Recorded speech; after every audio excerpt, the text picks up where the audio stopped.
पादप उत्तक का टोटल क्वेश्चन इस वीडियो में कंप्लीट करेंगे। क्वेश्चन नंबर 1, एक विशेष कार्य करने वाले समान कोशिकाओं के समूह को क्या कहते हैं? उत्तक। वह उत्तक जो द्वितीयक वृद्धि के लिए उत्तरदायी है। कैम्बियम।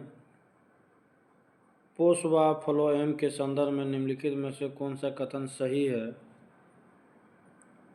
फ्लोएम प्रकाश संश्लेषी उत्पादकों का वहन करता है।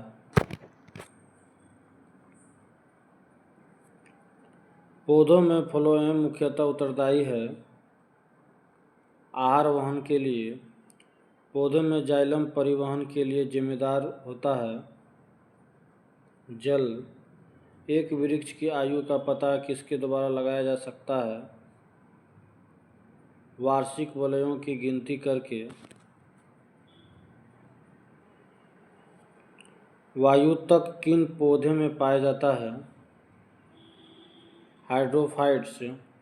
आर्किड में विलामेन उत्तक पाया जाता है। मूलों में निम्न में से किसकी सक्रियता के कारण वृद्धि विलय बनती है?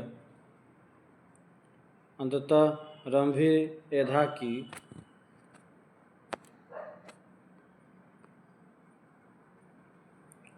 समुद्र के किनारे उगने वाले वृक्षों में वार्षिक वलय नहीं होते हैं क्योंकि स्पष्ट जलवायु विभिन्नता नहीं होती है।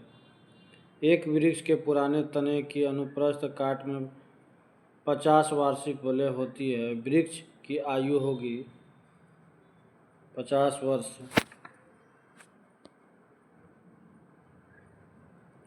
किसी पौधे के तने के घेरों को बढ़ाने के लिए निम्नलिखित में से कौन सा उत्तक उत्तरदायी होता है?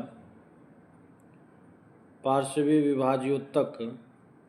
जलोद्भिद निम्न में से किसकी उपस्थिति के कारण जल पर तैरते हैं? वायुत्तक। शीर्षस्थ विभाज्योत्तक उत्तरदायी होता है लंबाई में वृद्धि के लिए।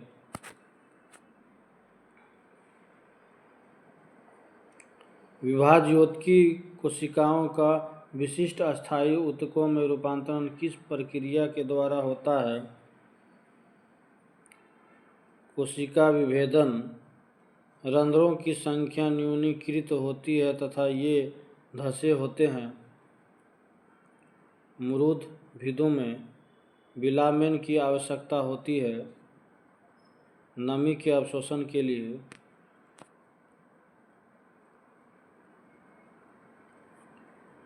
निम्नलिखित में से कौन सा एक कथन सही है? जाइलम वाहिनियां वाहिकाओं, जाइलम मृदुतक और जाइलम तंतुओं से बना होता है। पार्श्व विभाज्योत्तक उत्तरदायी होता है मोटाई में वृद्धि के लिए।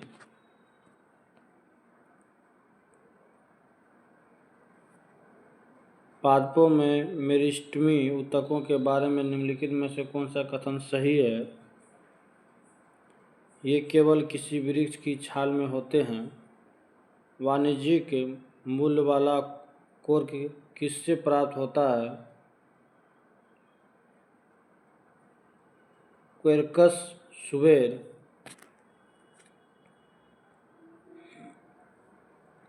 निम्नलिखित में से किस एक भारतीय वैज्ञानिक ने पादपों में जल की लंबी दूरी के अभिगमन का सिद्धांत प्रस्तुत किया?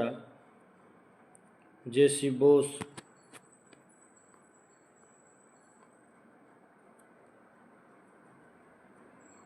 निम्नलिखित में से कौन से पादप उत्तकों में वृत्त कोशिकाएं होती है? दृढ़ोत्तक।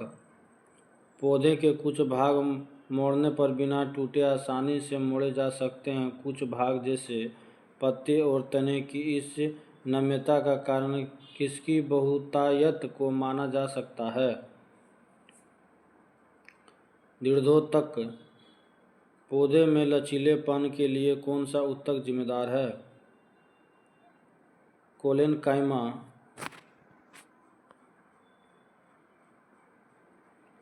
जलीय पादपों में बड़ी वायु थैलियाँ एयर सैक उनमें उत्प्लावन प्रभाव प्रदान करती है। ये थैलियाँ निम्नलिखित में से किस प्रकार के ऊतकों द्वारा घिरी रहती है? मृदुतक पेरेन्काइमा। निम्नलिखित में से कौन सी अस्थायी ऊतक की विशेषताएं हैं? अंतरकोशिकीय अंतराल मौजूद होते हैं।